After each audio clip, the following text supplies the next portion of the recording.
Hey everyone, welcome back to my mini blog. তো তোমরা সবাই কেমন আছো? আমি তো খুব ভালো আছি। আর দেখো, আমাদের বাড়িতে এত লোকজন চলে এসেছে। কেন বলো তো? কারণটা তো সবাই মোটামুটি জানো। সেদিন ছিল ভাইফোঁটা। তো আমিও সকাল সকাল স্নান টান করে রেডি হয়ে গেছিলাম। আর আমাকে কেমন লাগছে অবশ্যই জানিও।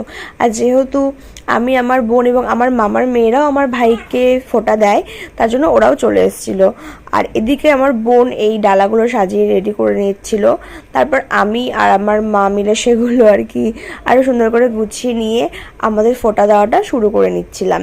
তো যেহেতু আমার মামাকে আমার মা ফোঁটা দেয়, তো আমার মা আগে মামাকে ফোঁটা দিয়ে নিচ্ছিল। আর আমরাও দেখে নিচ্ছিলাম যে কি করে কি ফোঁটা দিতে হয়। যদিও জানি প্রত্যেক বছরে দিই, তাও আর কি দেখে নিচ্ছিলাম। আর তারপরে আমি আমার ভাইকে ফোঁটা দিয়ে নিচ্ছিলাম। ফোঁটা দেওয়ার পরে আমরা সকলে মিলে বসে পড়েছিলাম খেতে।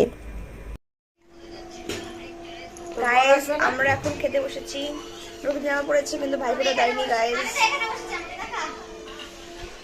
এই যে হ্যাঁ হ্যাঁ, ফোঁটা নিতে গেছে।